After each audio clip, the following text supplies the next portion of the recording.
Aliens in the Mind.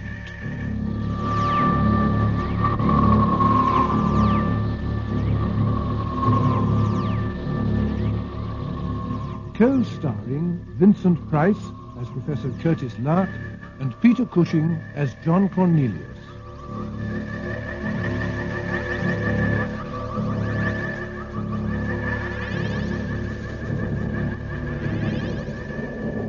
Forasmuch as it hath pleased Almighty God to take unto himself the soul of our brother Hugh, we commit his body to the ground, earth to earth, ashes to ashes, in the sure hope of the resurrection to eternal life through our Lord Jesus Christ. Amen. Amen. Okay, that's that then. Well, we'll be missing him, Doogie. The doctor. 20 years he's been with us. Aye. Do you know that fellow at the graveside? I've never seen him before. Oh, I don't doubt we'll know him soon enough. Aye. The minister's away to him already. Old Donald Schooler's not one to let a stranger pass his gate. Part 1. Island Genesis. Good day to you, sir. I'm Donald Schooler, the minister here. And you'd be... John Cornelius. A relative of the doctor's, maybe. No, just a friend. A very old friend. And have you traveled far? From London. I had hoped to be here for the inquest. That was this morning. Accidental death, of course. Tragic. Yes. Could you tell me how he... I read that he fell from a cliff. Last Friday night. There was a heavy fog over the island. We get a lot of it coming in from the sea at this time of the year. It seems he wandered off the cliff path. He was found at the foot of Drochna Head, 460 feet. I see. You know there's no boat back to the mainland until tomorrow. Oh, yes, but I'm told there's an inn. Oh, no, you're welcome to stay at the manse. Well, that's very kind of you, but Not at all, I insist. Well, thank you. Aye, Mary, my housekeeper, will be glad to see a new face around the place.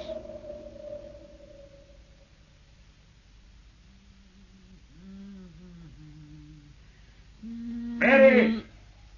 Is that you, minister? We have a guest, Mary, Mr. Cornelius. I'm glad to meet you. An old friend of the doctor's. Oh, that's a sad day, sir. He was such a fine man. Mr. Cornelius can have the front guest room, Mary, can he not? Aye. Is that all you have with you? Just the one wee bag? It's quite adequate, I assure you. We'll leave it with Mary, Mr. Cornelius. Thank you. I'll away up and give the room an airing. Now, you'll take a wee dram, just to warm you. A little whiskey would be most welcome, thank you. Oh, sit yourself down, Mr. Cornelius. Make yourself at home. That's most kind. Thank you. Was it long since you'd seen him, the doctor? It must be 3 or 4 years, I suppose. We wrote occasionally and kept promising to meet, but with the distance and pressure of work, well, you know how it is. I can well imagine. Here. Thank you. And here's a health to you. God bless. And had you been corresponding lately with the doctor? No, I haven't heard from him for quite a while. That's better. And he was your oldest friend, you say? Well, one of them. We were inseparable in the old days, Hugh and I, and a man called Curtis Lark. Curtis Lark?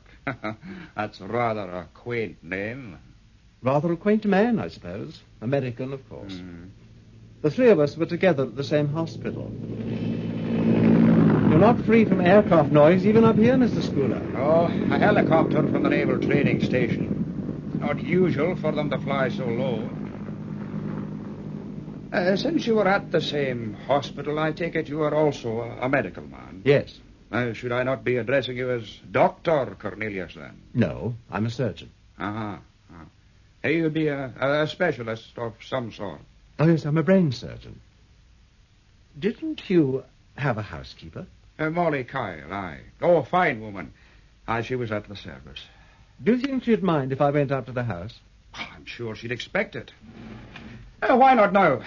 Before it gets dark. I'd be glad to walk you over there myself.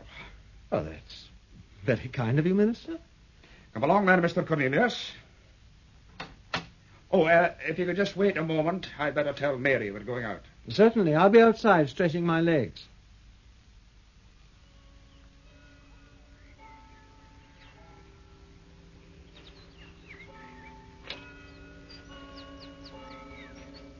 Half-past. 2 minutes slow. What the devil? Oh, no. Oh, please, no.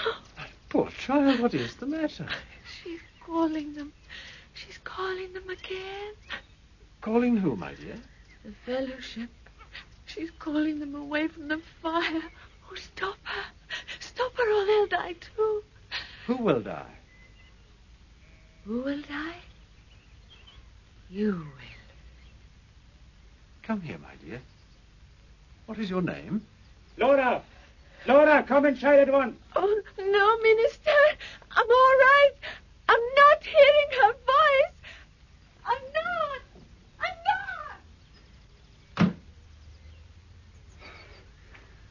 I'm sorry, Mr. Cornelius. I hope Laura wasn't bothering you. This seems to be one of her bad days. What's wrong with her? Sick in the head, I'm afraid. Mental disorientation, the doctor called it. Is she receiving any treatment? Prayer and faith in the Lord is the best possible treatment, Mr. Cornelius. Many of the young folk on Luig come here, troubled in spirit, and within a year or so, they're completely cured. That's why their parents send them to me. Really? Are you a faith healer, then? No, Mr. Cornelius, I am just the shepherd to my flock. Now, shall we walk across to the doctor's house? Please. It's just a few minutes over the headland. This is Drochna Head, Mr. Cornelius. Was it here that Hugh fell? Ah, down on those rocks. Seems rather a long way to have strayed from the path. 24 feet, according to the coroner. He must have walked this way hundreds of times. You'd have thought that... It was quite a fog we had that night. Even so, the path here is worn to the bare rock. But the moment you stray towards the edge, it's all grass, thick grass. He was drunk, Mr. Cornelius. It wasn't said at the inquest, of course, but everyone here is of the opinion that poor Dr. Dexter had taken a drop too much that night. That doesn't sound a bit like Hugh. Hey, wait, what's that? What, where? Down there on the beach. You see? Oh, yes, there is someone down there. Ah, he's taking the cliff path up towards the doctor's house. Come along. We'll no doubt run into him further along.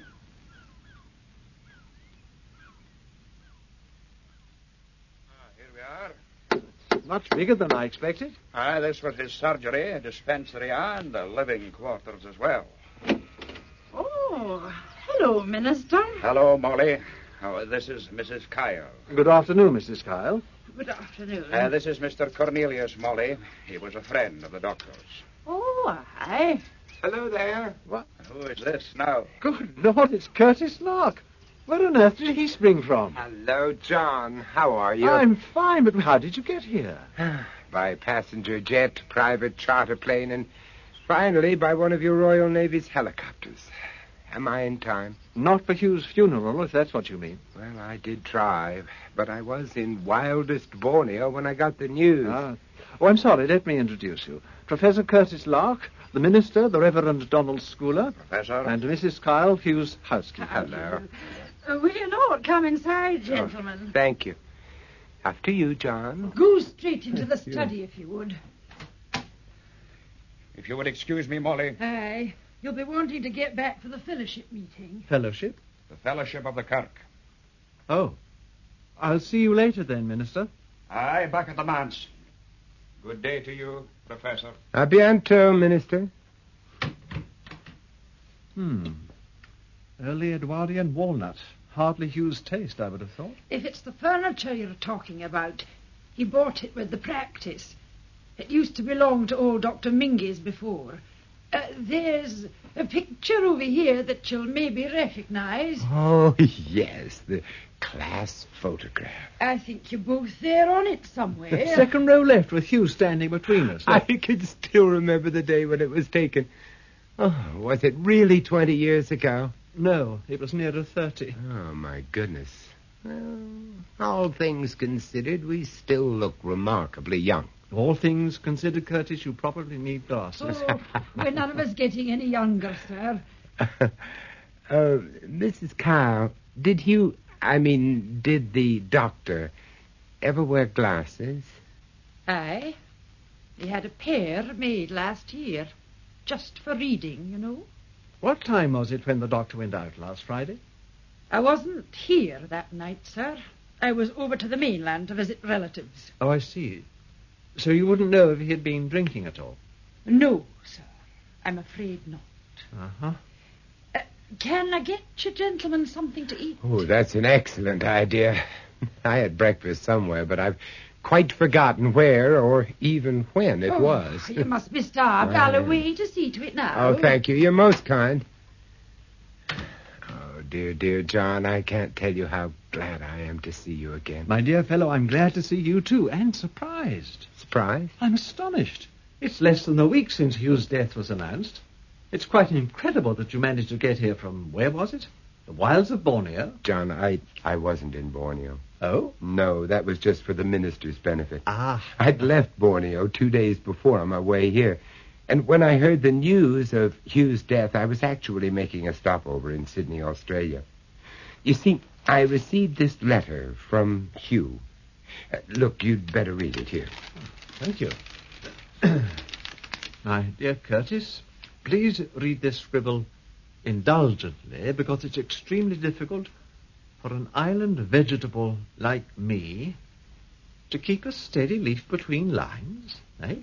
Well, it doesn't make sense. Oh, yes, it does. Don't you remember that silly code we devised when we suspected that horse-faced matron of opening our mail? Oh, good Lord, yes. Let me see now. First two, wasn't it? Right. First two and last two words in every sentence. That's right. Now you try it again. I know. Please read the last two between lines. Right. A terrible danger here. You must help me. Message ends. A terrible danger here. It's as though he knew he was going to die. And who was going to kill him? You can't be serious. Well, he obviously thought his mail was being intercepted. You can't suspect the postman. I don't even know the postman. Well, then. And I hardly know Mrs. Kyle any better. Oh, now that's preposterous. Well, someone was checking Hugh's mail. It doesn't follow that they killed him. Or indeed that anyone killed him. John, I found this pair of glasses on the beach. Show them to me. They're reading glasses. Oh, I can see that, but they're not necessarily Hugh's. Well, they were just about where his body would have been. Well, surely they would have been in a case. Hugh certainly had a case for them, John. Look, it's right there on the desk. Empty. But it still doesn't prove anything. Not in a court of law, perhaps. But it's proof enough for me. You can't really believe that Hugh, or anyone else for that matter, would walk along a dangerous cliff top at night in thick fog with a pair of reading glasses stuck on his nose. It's just not possible. According to the minister, the general opinion is that Hugh was drunk that night. John, that's not possible either. Why? Well, he swore off liquor the night his wife died. Besides, I've seen the autopsy report. When? I made a courtesy call on the coroner earlier today before I arranged for the helicopter to bring me over. But that's not allowed. I know. I think perhaps he was overwhelmed by my medical reputation. I'm amazed. Perhaps we could come to the point, Curtis? The point, my dear John, is that according to the autopsy report, there was absolutely no trace of alcohol in the body. Not in the stomach, not in the blood, not in the urine. None whatsoever. Curiouser and curiouser. Gosh, if we could only find something positive. What did you have in Oh, mind? I don't know. Some notes, a diary, a letter he never dared send, anything. But where do we start to look? Well, presumably where no one else would think of looking. You think he hid something? I certainly hope so. I would have done it in his place. Oh, yes, I'm sure you would. But don't just stand there, John. Try those filing cabinets. Oh, very well. There's nothing much in the desk. I'll try these cupboards over here. Just medical reports here. What you'd expect, really. Hey, there's a cassette recorder in here. I thought Hugh was a hi-fi man. Well, he was. I can't imagine what sort of music he had. Oh. Scottish folk music, sea chanties, the Boston Pops. Never. Oh, no, definitely not his scene. If he had wanted light relief, he would have chosen Vivaldi or Scarlatti. And certainly not on a cassette. He was too much of a purist. Oh. Let's move it on a bit. No, not far enough yet. I've recorded There this we are. message for John Cornelius, consultant surgeon to the London Encephalic Hospital, or for Professor Curtis Lark of the New York Institute of Paranormal Phenomena. I must admit from the start that all my research records disappeared when my study was burgled earlier in the year. Construe that how you will. All that now remains is a notebook of my observations, which I have lodged for safekeeping with our old friend, Ward Locke. Who? Do you know anyone named Locke? I don't. The only Locke I know had the misfortune to be an encyclopedia. What are you talking about? Ward Locke's Medical Encyclopedia. John, you're a genius, an unsung genius. Yes, but we tend not to sing about it on this side of the Atlantic, you know. Locke. That black tome, dear boy, over on the left there. Ah, here it is. Locke's Medical Encyclopedia. Oh, do open it, Curtis. It won't bite you. Well, look at that. A hollow's been cut into the center of the pages. Yes, but what's inside? His notebook. What else? Ah. I've just returned Ward Locke to, as you would say, his appointed place in the order of things. Yes, but you'd better let me have that notebook. You're always losing things. I'll put it in my pocket. Damn it, I've even lost the playback button on this try infernal that machine. All right. There we are. If you can find time to contact Ward Locke, you will see that my observations have led me to believe that this island is in the throes of giving birth to a new race, a mutant species. Physically, they are human, but my EEGs suggest that their brain is quite different from ours. I know for a fact that they are capable of some form of telepathy. It is the development of this telepathic power during early adolescence that is directly responsible for the high incidence of mental disorientation among the younger people on the island. Almost invariably, the clinical symptoms in these cases seem to disappear within about a year. Schoolers, prayer and faith in the Lord. What's that supposed to mean? The minister cures them, or so he claims. The island of sickness, he calls it. What Hugh's describing sounds more like an island genesis. Yes, I know. Look, switch it on again. All right. The single exception to this rule is a girl whose development seems to have been arrested in the middle of her own personal metamorphosis, as it were, so that she retains all the disorientation symptoms. Logically, one would have expected a complementary arrest in the development of her brain, but her EEG suggests that her brain may, in fact, be better developed than anyone else's. She has proved able, on occasions, to disrupt the telepathic communication of other mutants. And this is what frightens me. To implant her own thoughts in their minds. It is my belief that she may be a second-phase mutant, the prototype of a genetically selected master race. Her name is Flora Curie. Pray God she is only the prototype. If there are others like her, the whole future of mankind, as we know it, could be threatened. My God. Well, at least we know why Hugh died. Doctor Dexter. Mrs. Kyle. I thought I heard the doctor. Well, you did, Mrs. Kyle. But it was only a tape recording. Sit down, Mrs. Kyle. Thank you. Thank you very much. Well, I can understand it. It must have given you quite a turn. Look, you'd better drink this. Thank you. Oh, what a nasty taste. Well, it shouldn't be. It said pure malt on the label. Go on, drink it up. Oh, my heart's still pounding. I just wasn't expecting it, you know. You rest for a moment. You'll soon feel better. Yes, now look, this will help you to relax. I'm feeling quite dizzy No, now. no, no. Don't get up. Don't get up. Just rest there. Lord, the poor woman's fainted. It must be the shock. Oh, don't be an ass, John. I slipped her what is euphemistically known as a Mickey Fin. A Mickey? It's no smell. What on earth was it? There was a curare derivative. Out in Borneo, there's a tribe of headhunters who use it as a local anesthetic. Very interesting, John, but hardly relevant. Unless you intend taking Mrs. Kyle's head as a trophy. No, but she may intend taking mine, or yours, for that matter. Let's be quite clear about our situation, John. Hugh was killed, presumably by mutants, because he knew too much about them.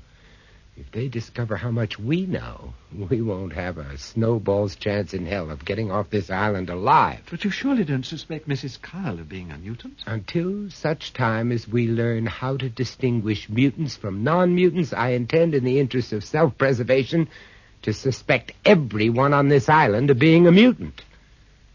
Curtis, I met a girl called Flora earlier today Uh-huh. at the manse, the minister's house. She was about 18, I should think. Well past the age of puberty, anyway. Now, she had all the symptoms of the case that you spoke of. The second phase mutant, huh? It could be. Where are you off to now? To the manse, of course.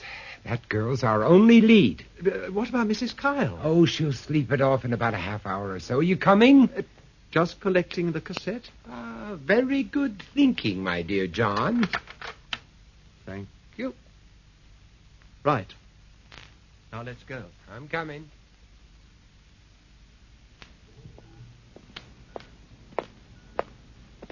Look, Curtis. Something's going on in the church. The lights are on. Must be some sort of service. The fellowship meeting. Yes, that's right. The minister mentioned it. So did Flora. She said something about calling them away from the fire. What fire? I don't know. Well, then I think it's time we found out. Come on.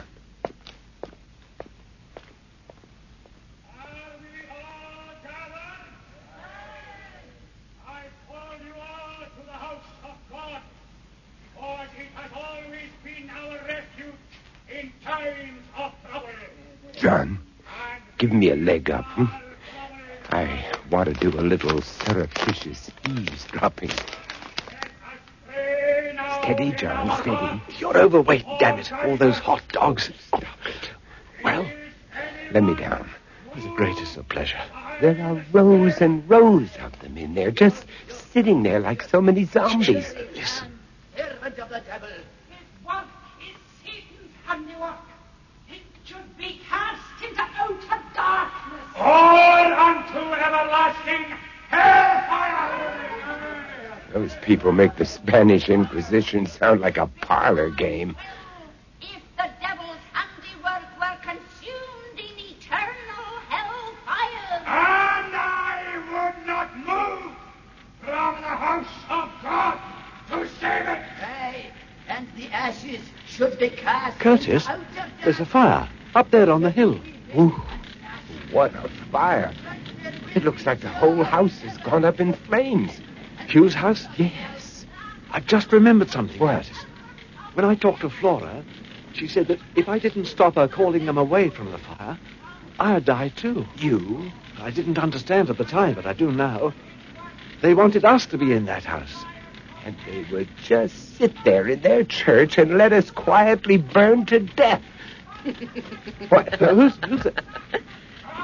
Flora, what are you doing here? Waiting for her to die. Mrs. Kyle. She's up there in that inferno, probably still unconscious. No, she's awake now. Flora, what's going on in the church? She is calling them to the fire. Listen. Oh my God, something's wrong! Quick! Save her!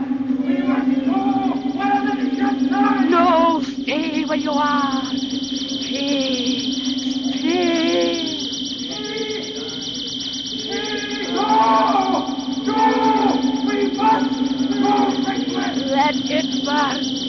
Let it burn. No! No!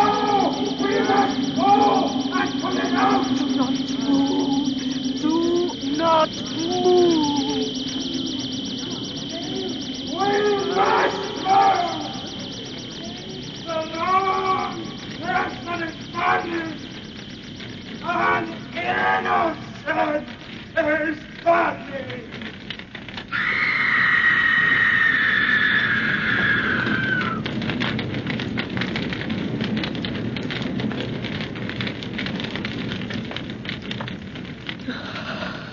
It is over.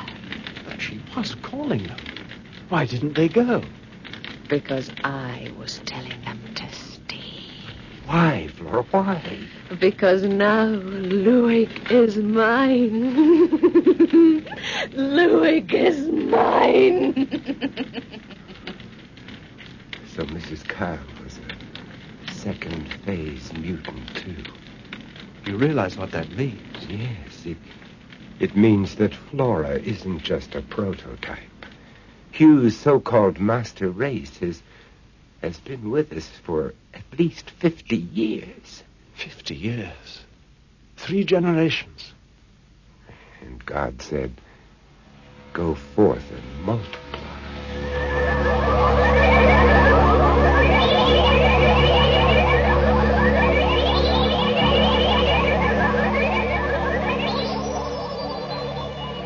That was part 1 of Aliens in the Mind, co-starring Vincent Price as Curtis Lark and Peter Cushing as John Cornelius, with Henry Stamper as Donald Schooler, Sandra Clark, Flora Curie, Shirley Dixon, Mrs. Kyle, Irene Sutcliffe, Mary, and Fraser Carr, Dr. Hugh Baxter. Aliens in the Mind was written by René Basilico from an idea by Robert Holmes. Production by John Dias. And you can hear part 2, Hurried Exodus, at the same time next week.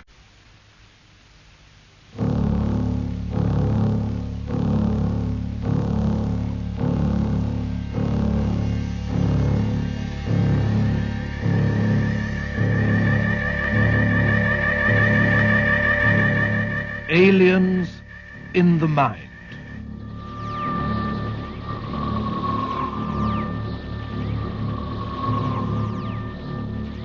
Co-starring Vincent Price as Curtis Lark and Peter Cushing as John Cornelius.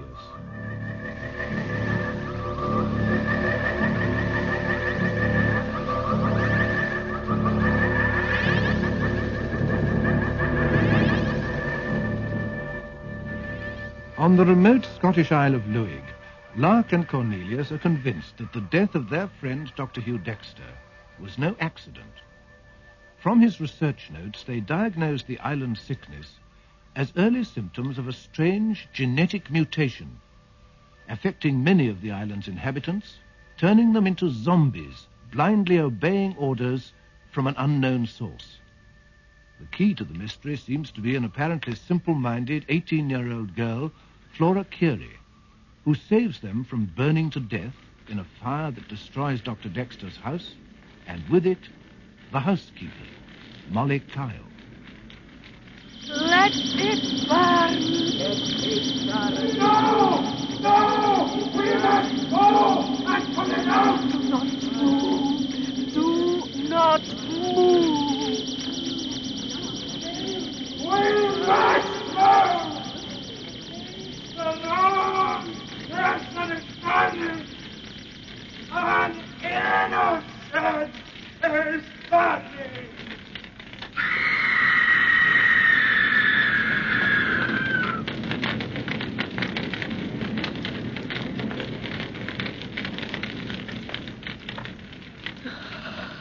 It is over. But she was calling them. Why didn't they go? Because I was telling them to stay. Why, Flora, why? Because now Louis is